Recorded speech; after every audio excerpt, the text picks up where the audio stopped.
Hola, ¿qué tal? Muy buenos días. Bienvenidos a un nuevo episodio de Historia Universal Contemporánea. El día de hoy vamos a cerrar el tema en el que nos quedamos en el episodio anterior, en el cual hablábamos sobre la Revolución de Febrero de 1917, la primera parte de la Revolución Rusa. Y hoy vamos a platicar sobre la Revolución de Octubre de 1917, que es la segunda parte de la Revolución Rusa, para cerrar ese tema de la Revolución bolchevique. Primero que nada, eh, mencionar que esta revolución tuvo lugar en la ciudad de San Petersburgo, hoy conocida como San Petersburgo, pero que por aquellos entonces se le había cambiado ya el nombre. Después de la Revolución de Febrero, de los acontecimientos de la Revolución de Febrero, pues se le cambió el nombre a la ciudad de San Petersburgo y pasó a llamarse Petrogrado. La ciudad de Petrogrado era por entonces la capital de la Rusia ya no imperial, ya el gobierno provisional ruso que se había asumido desde el 15 de octubre, perdón, desde el 15 de marzo de 1917. Un gobierno provisional que había sido formado después de la abdicación del zar Nicolás II, como ya lo hablábamos en el episodio anterior, platicábamos sobre cómo el zar Nicolás II tiene que abdicar al trono y son capturados. Todos los miembros de la familia real son capturados. Entonces tenemos un proceso de construcción de un gobierno provisional de las élites. Esto es muy importante. Ese gobierno provisional era de las élites. Y en tanto, de manera profunda está surgiendo un proceso revolucionario. Un proceso revolucionario, dice Trotsky, y dice muy bien en su texto sobre la Revolución Rusa, que las revoluciones tienden a sacar la parte del pueblo que no suele ser visible en otras épocas de la historia.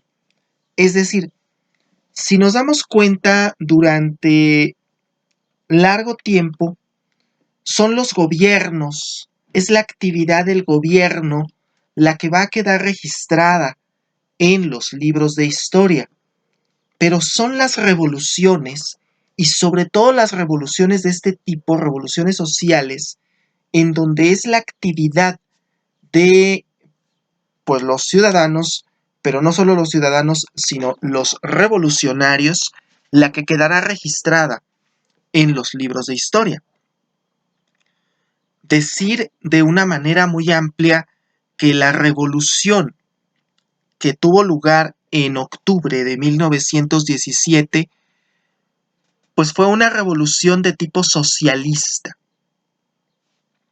Si bien la de febrero había sido social, esta tendrá un corte más bien socialista.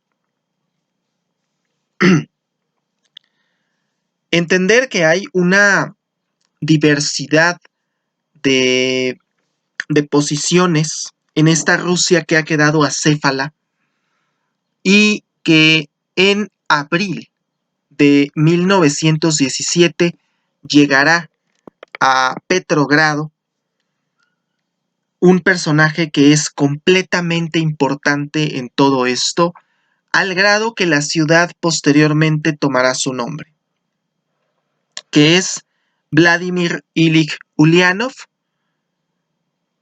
a quien conocemos como Lenin. Vladimir Lenin era ya por entonces un activista, un reaccionario y en gran medida un revolucionario ruso que estaba en el exilio y que desde el inicio de la Primera Guerra Mundial él había estado arengando y propugnando a favor de lo que ya decía Marx sobre la revolución proletaria. Que los proletarios del mundo, los trabajadores, se levantaran en contra del capital, en contra de la burguesía, que es un concepto que es muy importante para esta sesión, levantarse en contra de la burguesía, para de esa forma, pues poder tomar el control y formular lo que se conocía entonces como la dictadura del proletariado. Ya por entonces, desde el inicio de la Primera Guerra Mundial, Vladimir Lenin había estado en el exilio haciendo ese tipo de propaganda y a su llegada a la ciudad de Petrogrado,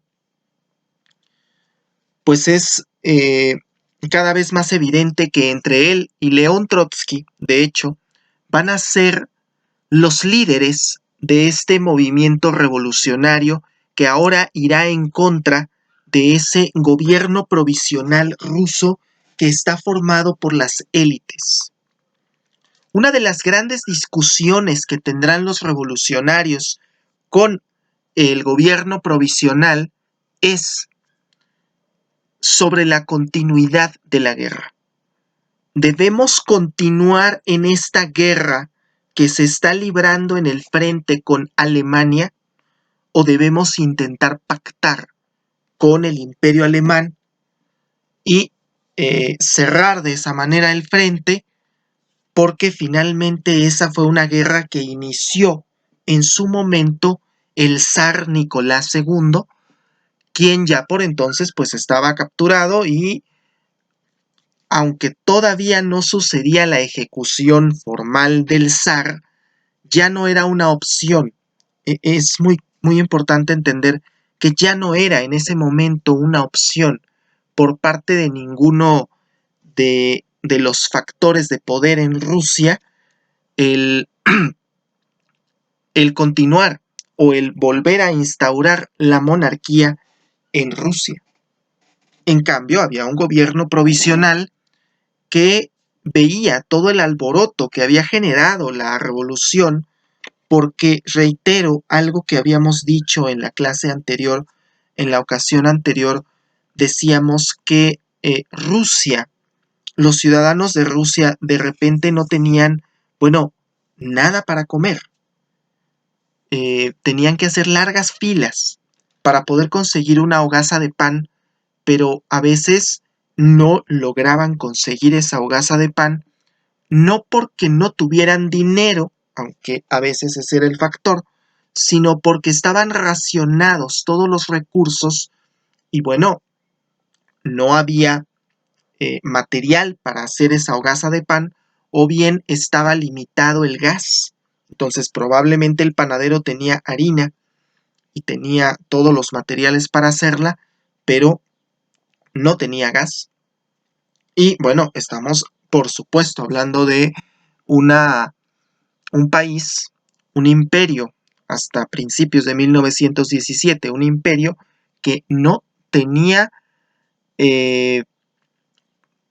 pues más recursos que esos y que tenía que enviar grandes cantidades de recursos humanos y materiales al frente de batalla. La Rusia, dice Trotsky, y es muy interesante porque dice, en enero de 1917 seguía gobernando la autocracia del zar, el antiguo régimen en toda la extensión de la frase. Y para finales de ese mismo año, estaban gobernando los soviets. Para finales de ese año había sucedido ya una revolución que había cambiado el curso de los acontecimientos, porque definitivamente Rusia había dejado de ser el imperio que era y ahora era una república de tipo socialista.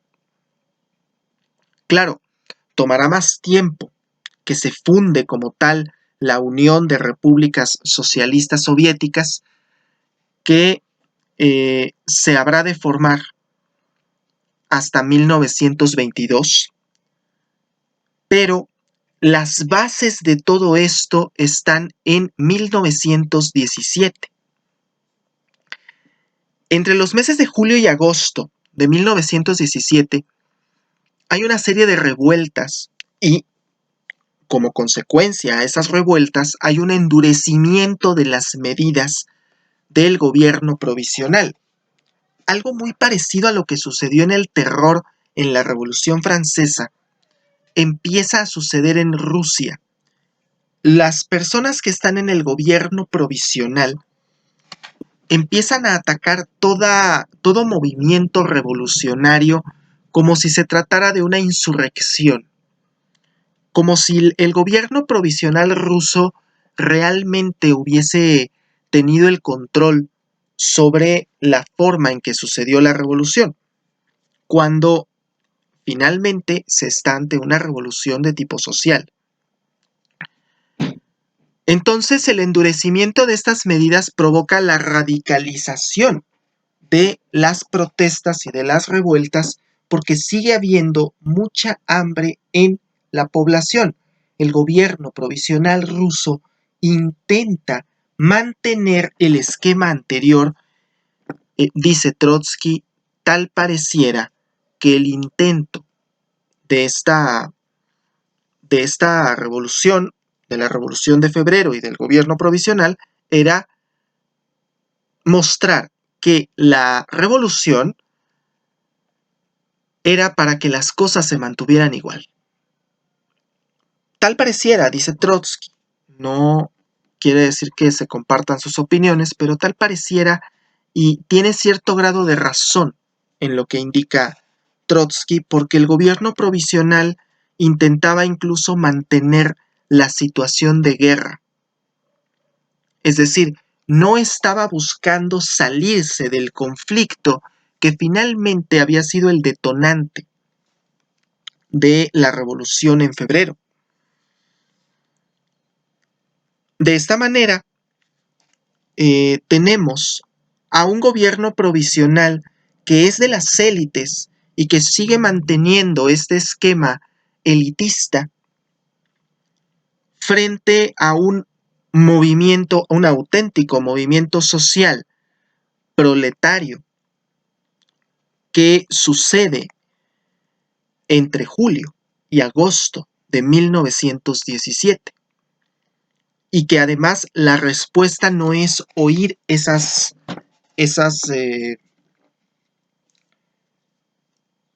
revueltas. La propuesta en final del gobierno provisional era tratar de acallarlas y tratar de demonizarlas. Esto aunado a el liderazgo de Lenin y de Trotsky en el movimiento, pues van a desembocar en que entre el 23 y el 27 de octubre de 1917, ojo, esto atendiendo al calendario juliano, porque es muy importante entender que en Rusia todavía se calendarizaba con el calendario juliano y no con el calendario gregoriano, que es el que usamos nosotros. El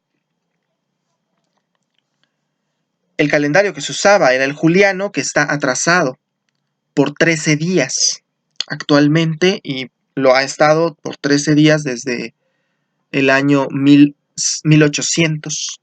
Desde entonces ha estado atrasado ese calendario por 13 años y por 13 días, perdón. Y esos 13 días pues van a marcar por supuesto una diferencia. Para nosotros que estamos en el calendario gregoriano, pues la situación ocurrió en noviembre.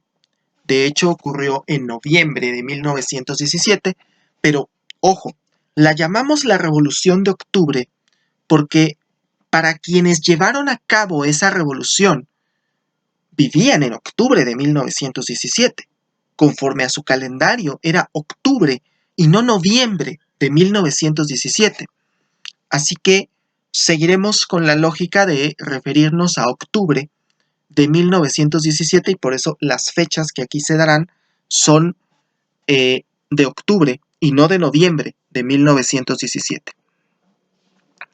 Entre el 23 y 27 de octubre de 1917 sucederá un movimiento aún más grande que el de febrero.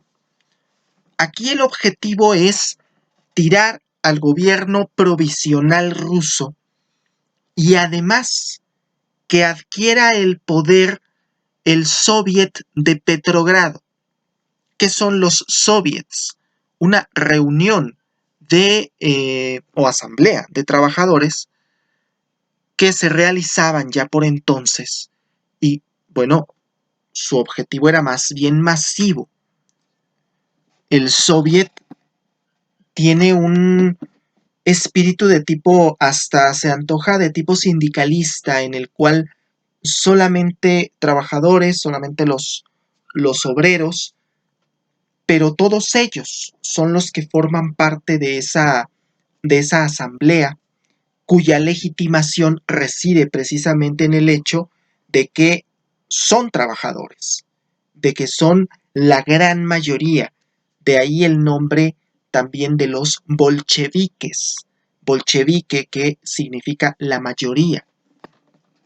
Por eso se habla también de esta como la revolución bolchevique, una revolución de mayorías, en la cual una gran, amplísima mayoría de ciudadanos rusos intentará y logrará, por supuesto, derrocar al gobierno provisional ruso y en su lugar quedarán los soviets, principalmente el soviet de Petrogrado.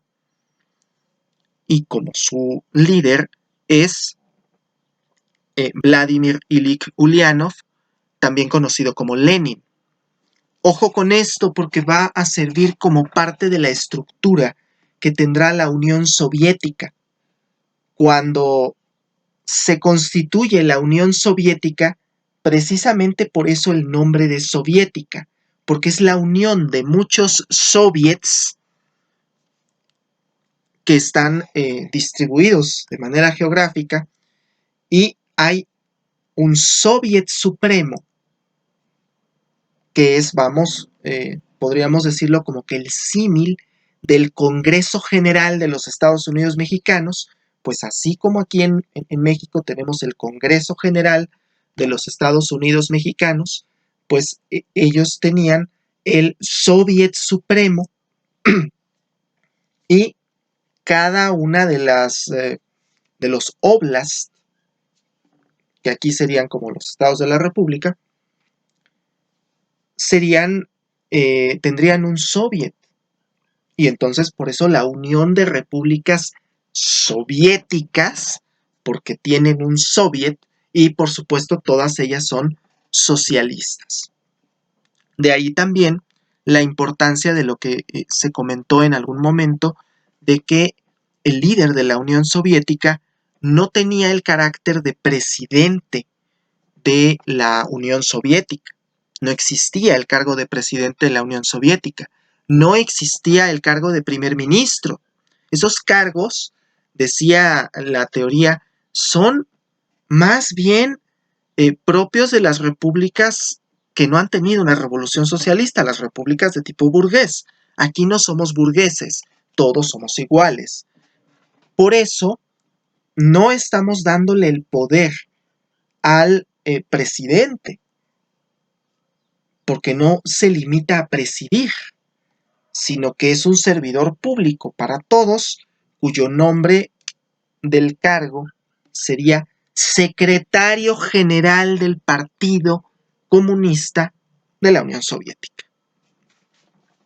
De allí que casi todos los que ostentaron el título de líder de la Unión Soviética ocupaban ese cargo, secretario general del Partido Comunista de la Unión Soviética.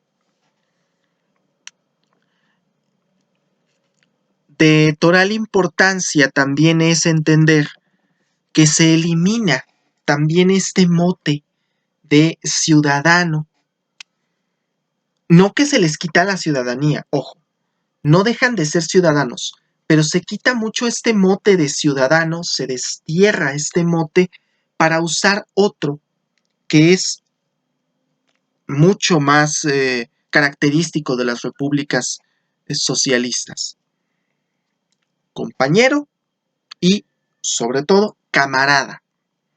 Cuando escuchamos estas palabras, compañero o camarada, estamos ante una expresión coloquial de tipo socialista.